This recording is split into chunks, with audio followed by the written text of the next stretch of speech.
Hello students, good morning. पहा, आपण तुमचा इयत्ता 9वीचा विज्ञान आणि तंत्रज्ञान या पुस्तकातील भाग 2 हा जो विभाग आहे यातील वनस्पतींचे वर्गीकरण हा टॉपिक नंबर 6 पाहतोय. पहा, वनस्पतींचे वर्गीकरण टॉपिकचं नाव काय आहे? Classification of plants. पहा, यामध्ये आपल्याला 3 गोष्टींचा अभ्यास करायचा आहे. कोणत्या त्या 3 गोष्टी? पहा, सगळ्यात पहिल्यांदा आपल्याला सृष्टी वनस्पती म्हणजे काय हे समजून घ्यायचं आहे. दुसरा आहे उपसृष्टी अबीजपत्री आणि तिसरा आहे उपसृष्टी बीजपत्री. या 3 गोष्टींचा आपल्याला या प्रकरणामध्ये अभ्यास करायचा आहे. ओके, पहा, टॉपिकचं नाव काय आहे? वनस्पतींचे वर्गीकरण. आता वनस्पतींचे वर्गीकरण पाहायला जाण्याआधी सगळ्यात पहिल्यांदा सजीव कोणाला म्हणायचं हे समजून घ्या. मला माहिती आहे तुम्ही इयत्ता 5वी पासून शिकत आलेला आहात. आता सजीव म्हणजे काय हे तुमच्यासाठी नवीन आहे का? नाही. पण आपण काय करूयात, थोडंसं मागील इयत्तांमध्ये उजळणी करूयात आणि या टॉपिकमध्ये जे काही दिलेलं आहे त्याला देखील सुरुवात करूया. पहा, सजीव कोणाला म्हणायचं? तर सजीव, सजीव ज्या जीवांना अन्न, वस्त्र, पाणी, निवारा आणि हवा यांची गरज असते त्यांना सजीव असं म्हणायचं. आता तुम्ही म्हणाल की मिस, वनस्पती आणि प्राणी कुठं वस्त्र घालतात? तर मानव हा जो काही सजीव आहे याला तर वस्त्र आणि निवाऱ्याची गरज असते.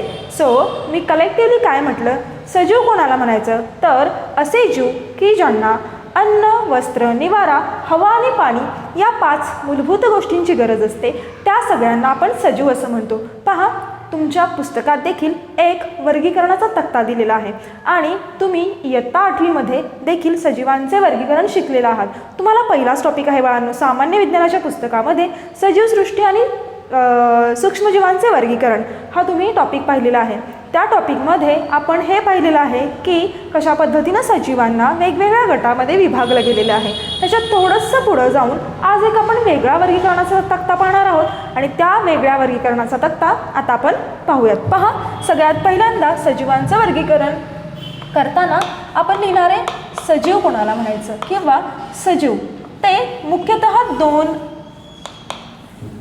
भागांमध्ये विभागले गेले. एक म्हणजे आदी केंद्रकी सजीव आणि दुसरे म्हणजे दृश्य केंद्रकी सजीव. तुम्ही इयत्ता 8वीमध्ये या सगळ्या टर्मिनॉलॉजीचा अभ्यास केलेला आहे. इंग्लिशमध्ये आदी केंद्रकी यांना काय म्हटलं जातं? प्रोकॅरियोटिक सेल किंवा प्रोकॅरियोटिक ऑर्गॅनिझम्स आणि यांना म्हटलं जातं युकॅरियोटिक. आता कॅरिऑन म्हणजे काय? न्यूक्लियस. पहा, सजीव त्याचे मुख्यतः 2 भागामध्ये वर्गीकरण केलं. एक म्हणजे आदिकेंद्रकी. आता आदिकेंद्रकी कोणाला म्हणायचं? आदिकेंद्रकी, आदी आणि केंद्रक. केंद्रक म्हणजे सगळ्यांना माहीत आहे. पहा, जर का तुम्ही एखादा सजीव घेतलात तर तो सजीव बाळांनो हा नेहमी विविध पेशींनी बनलेला असतो. The living organism is made up from cell. म्हणजे मी काय म्हटलं, जे काही सजीव आहेत लिव्हिंग ऑर्गॅनिझम्स ते कशापासून बनलेले असतात? ते सेलपासून बनलेले असतात. ते कशापासून बनलेले असतात? ते पेशीपासून बनलेले असतात आणि या पेशींच्या मध्यभागी एक केंद्रक असतं. आता हे केंद्रक समजा पेशीच्या मध्यभागी असलेले अस्पष्ट दिसत असेल किंवा ते व्यवस्थित दिसत नसेल तर अशा वर्गात येणाऱ्या सजीवांना काय म्हणायचं? आदिकेंद्रकी सजीव म्हणायचं. क्लिअर? दुसरं दृश्य केंद्रकी सजीव कोणाला म्हणायचं? बरोबर, आदिकेंद्रकीच्या उलटं आहे दृश्य केंद्रकी सजीव. दृश्य केंद्रकी दृश्य दिसणारं डोळ्यांना, केंद्रक म्हणजे केंद्रक. ज्या सजीवांचं केंद्रक स्पष्ट आपल्याला डोळ्यांनी दिसू शकतं अशा सजीवांना दृश्य केंद्रकी सजीव म्हणायचं. हे 2 क्लिअर झालेले आहेत. आता पहा, यापुढं आदिकेंद्रकी हे आणखी एका वर्गामध्ये विभागलं गेलं आणि तो विभाग म्हणजे मोनेरा.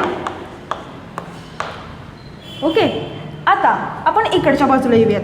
दृश्य केंद्रकी सजीवांचे आणखी 2 प्रकार पडले. ते म्हणजे, आता इथं थोडंसं आपण काय करूयात म्हणजे तुमच्या लक्षात येईल.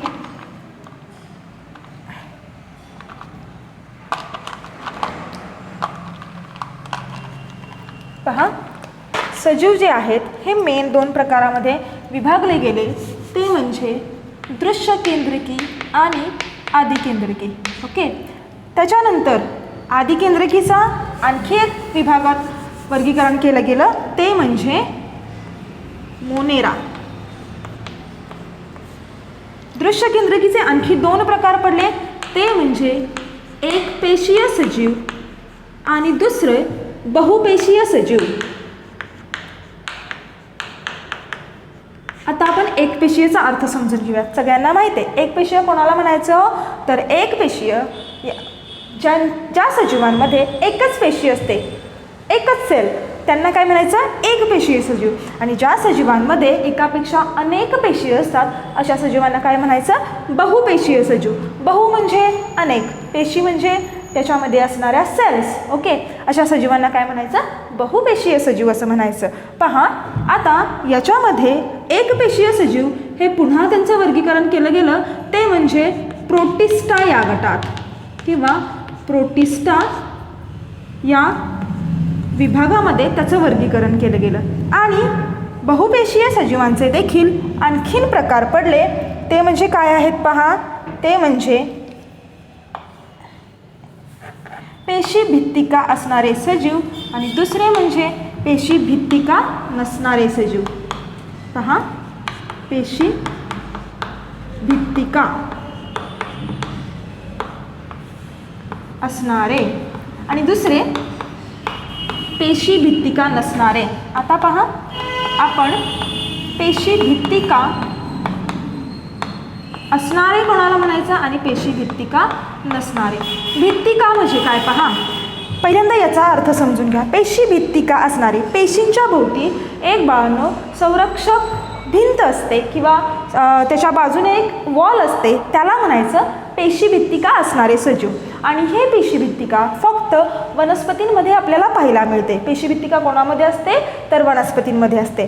तर पेशी भित्तिका नसणारे म्हणजे ज्या सजीवांच्या पेशीच्या भोवती कोणत्याही प्रकारची भिंत नसते त्यांना म्हणायचं पेशी भित्तिका नसणारे सजीव. आता ऑब्विसली यांच्यामध्ये वनस्पती येते तर इकडे कोण येणार आहे, तो इकडे प्राणी येणार आहेत. पहा, पेशी भित्तिका असणारे आणखी 2 त्याचे वर्गीकरण केलं गेलं. ते 2 वर्गीकरण कशामध्ये केलं गेलं पहा, तर ते एक म्हणजे येल्लोनं दाखवलं तरी चालते कारण की पहा वनस्पती वर्गीय आणि दुसरं म्हणजे कवक वर्गीय. कवक वर्गीय.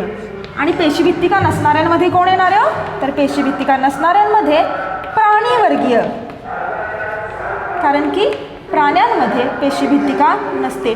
अशा पद्धतीचा वर्गीकरणाचा एक तक्ता तुमच्या पुस्तकामध्ये दिलेला आहे बाळांनो. आता मी हे जे लिहिलं आहे हे याचा काहीतरी अर्थ आहे, प्रत्येक वेगळ्या खडून लिहिलेला आहे. पहा आता यातील मोनेरा, प्रोटिस्टा, वनस्पती वर्गीय, कवक वर्गीय आणि प्राणी वर्गीय याचा संबंध तुम्हाला कशाशी आठवतोय का हो? पहा, इयत्ता 8वीमध्ये तुम्ही पंचसृष्टी वर्गीकरण पद्धती शिकलेला आहात बाळांनो. आणि ही पंचसृष्टी वर्गीकरण कोणाची होती हो, तर ही पंचसृष्टी वर्गीकरण पद्धती रॉबर्ट व्हिटाकर यांनी सजीवांचे 5 विविध गटात वर्गीकरण केले. आणि ते किती साली केले, 1969 साली, बरोबर. आणि ते जे काही 5 गटात वर्गीकरण केलेले होते ते 5 गट आठवतात का पहा बाळांनो. ते 5 गट कोणते आहेत, एक म्हणजे सृष्टी मोनेरा, सृष्टी प्रोटिस्टा, सृष्टी वनस्पती, सृष्टी कवक आणि सृष्टी प्राणी. पहा, इयत्ता 8वीमध्ये तुम्ही मोनेरा आणि प्रोटिस्टा सृष्टीचा अभ्यास केलेला आहे. धडा पहिलाच होता सजीवसृष्टी आणि सूक्ष्मजीवांचे वर्गीकरण.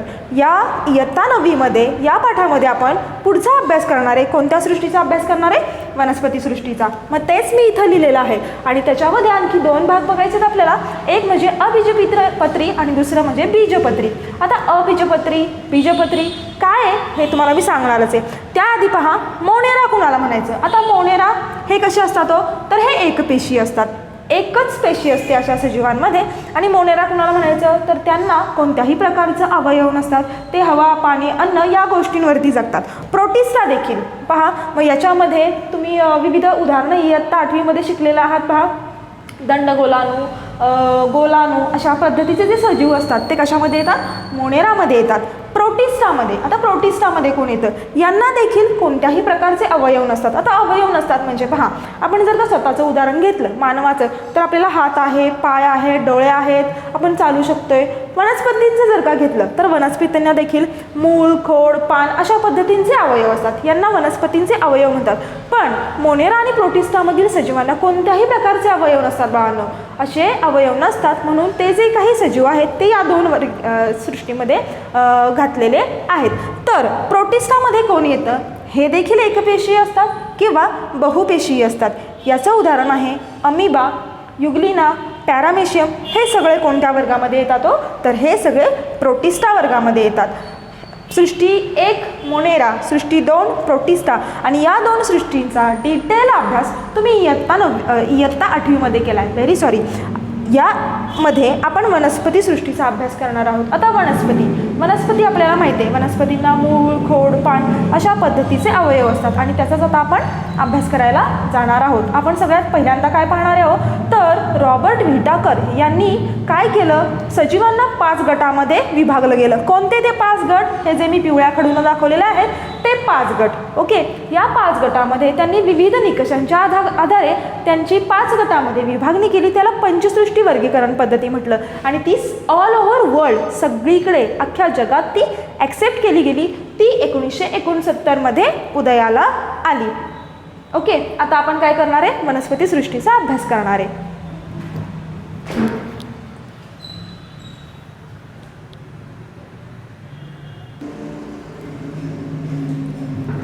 पहा, आपण आता वनस्पती सृष्टी किंवा किंगडम प्लांटी म्हणजे काय आहे हे समजून घेऊयात. पहा, इथं मी काही गुणधर्म लिहिलेले आहेत. पहा, वनस्पती कोणाला म्हणायचं? आता तुम्ही म्हणाल हा काय प्रश्न आहे विचारण्यासारखा? हो, पण हा प्रश्न आहे. वनस्पती म्हटलं की तुम्ही काय म्हणणार? झाडे, फुले, पाने यांना तुम्ही वनस्पती म्हणणार? तर नाही. विज्ञानाच्या भाषेमध्ये याची जर का व्याख्या करायची म्हटली तर आपण 3 शब्दांच्या आधारे ही व्याख्या करू शकतो बाळांनो. कोणते 3 शब्द? आत्ताच आपण काय केला? सजीवांच्या वर्गीकरणाचा एक तक्ता पाहिला. त्या सजीवांच्या वर्गीकरणाच्या तक्त्यामध्ये पंचसृष्टी वर्गीकरण पद्धती देखील होती. ओके, त्या पंचसृष्टी वर्गीकरण पद्धतीमधील ज्या 2 सृष्टी होत्या त्या आधीच आपण इयत्ता 8वीमध्ये शिकलेल्या आहेत. इयत्ता 9वीमध्ये आपण वनस्पती सृष्टीचा अभ्यास करणार आहे आणि वनस्पती सृष्टीमध्ये आणखी 2 उपसृष्टींचा अभ्यास करणार आहे. त्या म्हणजे अबीजपत्री आणि बीजपत्री. ते नंतर पाहूयात. आधी हे जे वनस्पती आहेत, हे वनस्पती म्हणजे नक्की कोणाला म्हणायचं? वनस्पती म्हणजे काय? तर पहा, वनस्पतीमध्ये पेशीभित्तिका असते.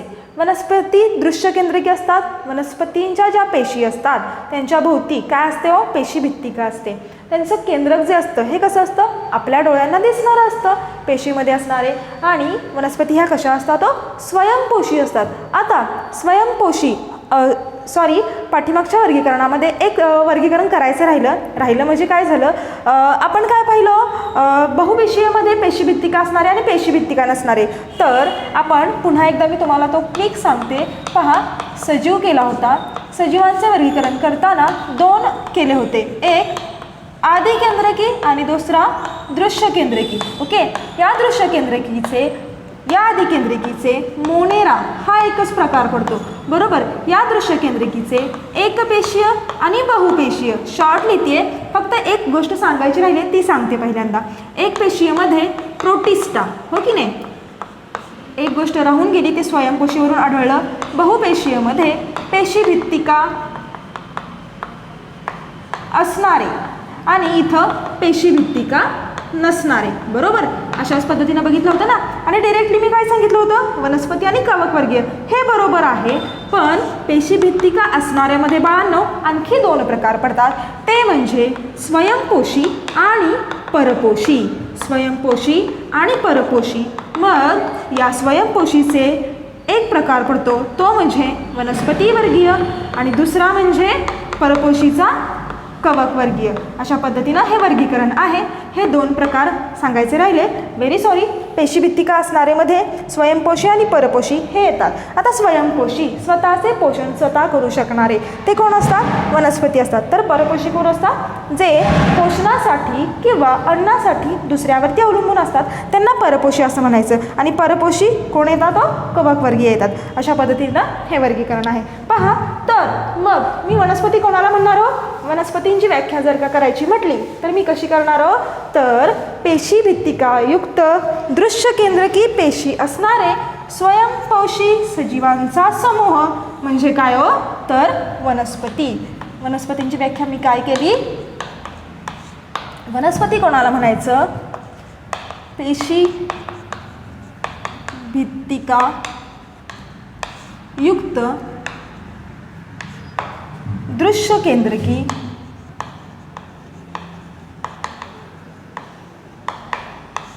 पेशीभित्तिकायुक्त दृश्य केंद्रकी पेशी असणाऱ्या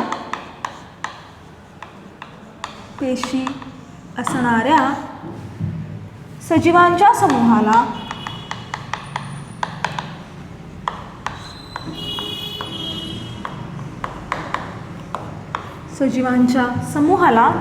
पेशी असे म्हणतात. वनस्पती असे म्हणतात.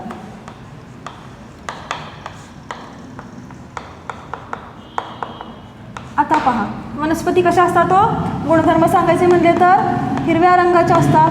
हिरवा रंग कोणामुळे असतो? तर हिरवा रंग हा वनस्पतीमध्ये असणाऱ्या हरितद्रव्यामुळे असतो.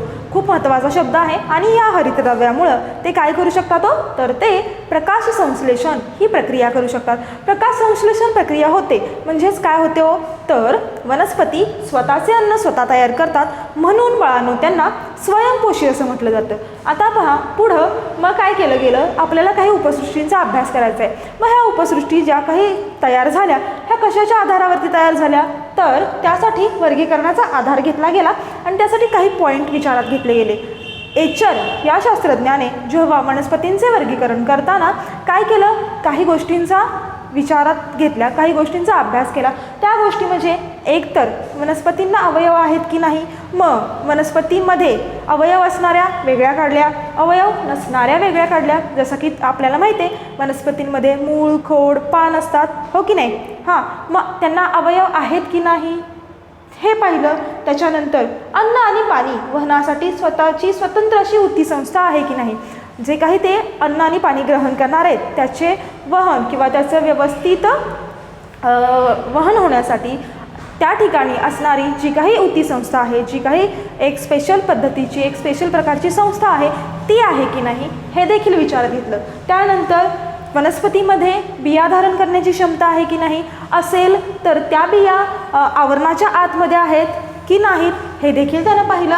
आणखीन उच्च स्तरावर गेल्यानंतर फुले आहेत का, फळं आहेत का हे देखील पाहिलं. आणि त्यांच्यामध्ये बिया येतात की बिया येत नाहीत या सगळ्या गोष्टींचा विचार करून एका शास्त्रज्ञाने, वनस्पती शास्त्रज्ञाने काय केलं?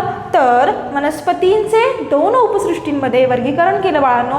त्या उपसृष्टी म्हणजे अबीजपत्री आणि बीजपत्री. कोणत्या 2 उपसृष्टींमध्ये वर्गीकरण केलं? तर एक अबीजपत्री उपसृष्टी आणि उपसृष्टी बीजपत्री. त्या दोघांचा आधार घेऊन त्यानं वनस्पतींचं वर्गीकरण एका छान पद्धतीनं केलं. ते वनस्पतींचे वर्गीकरण आता आपण पाहणार आहे.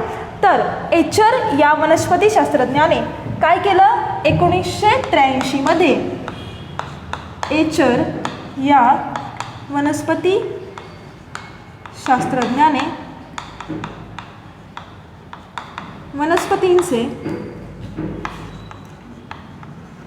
वनस्पती सृष्टीचे असं म्हणूयात, वनस्पती ही सृष्टी आहे आणि त्याची 2 उपसृष्टी, वनस्पती सृष्टीचे 2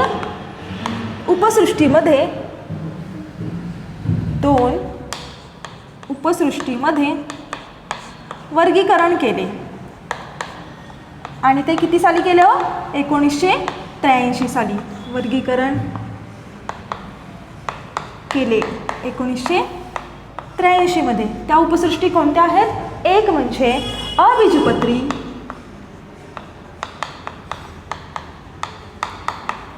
आणि दुसरी म्हणजे बीजपत्री. या 2 उपसृष्टीमध्ये काय केलं त्यानं? वनस्पतींचे वर्गीकरण केलं. आता आपण काय करूयात? वनस्पतींच्या वर्गीकरणाचा आधी डिटेल तक्ता पाहूयात. ॲक्च्युली तुमच्या पुस्तकामध्ये तो शेवटी दिलाय, आपण तो आधी समजून घेऊयात म्हणजे पुढचा अभ्यास करायला आपल्याला सोपं पडेल. पहा, वनस्पतींचे वर्गीकरण आपण इथं लिहूयात.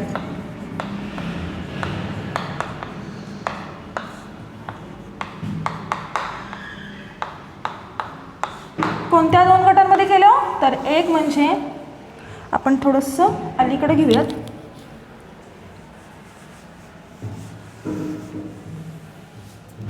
इथं घेऊयात.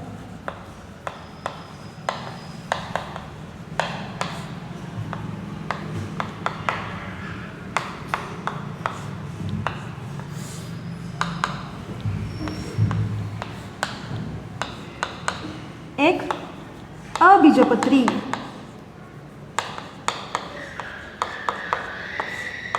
कंसामध्ये मी अपुष्प लिहिते. सगळ्याचा अर्थ तुम्हाला समजून सांगणार आहे पहा. आणि इकडं बीजपत्री, ह्या दोन मुख्य उपसृष्टी. आणि हे लिहिणार आहे मी सपुष्प. पहा, वनस्पतींचे मुख्य दोन भागांमध्ये वर्गीकरण. एक अबीजपत्री, अ म्हणजे नसणे, बीजपत्री म्हणजे बिया नसणारे, बिया नसणारे. आणि अपुष्प म्हणजे कसं आपल्याला माहिती आहे, पुष्प म्हणजे फूल, अ म्हणजे नाही, फूल नसणारे. इथं बीजपत्री म्हणजे कसं लिहिणार आहे आम्ही तर बिया असणाऱ्या वनस्पती. आणि सपुष्प म्हणजे फुले असणाऱ्या वनस्पती.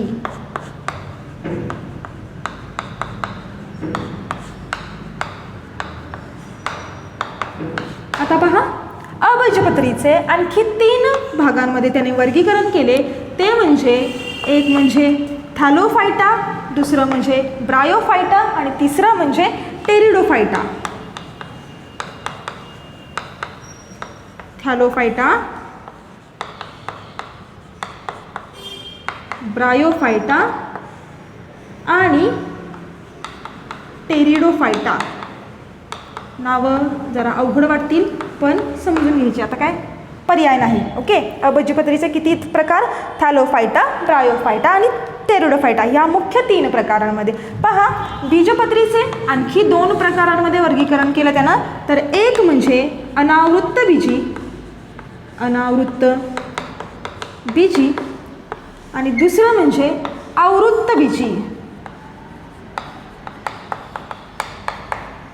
पहा, आता अनावृत्त बीजीचा अर्थ समजून घ्या. अनावृत्त बीजी म्हणजे ज्या अशा वनस्पती की ज्यांचं बी हे कशामध्ये आहे, आतमध्ये कवर आहे, त्याला कवर नसलेल्या, म्हणजे बियांभोवती कोणत्याही प्रकारचं आवरण नसलेल्या, बियांभोवती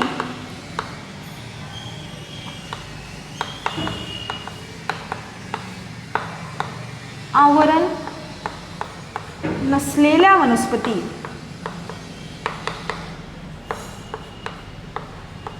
आणि याच्यामध्ये काय असणार आहे, आवृत्त बीजीमध्ये बियांभोवती आवरण असलेल्या वनस्पती.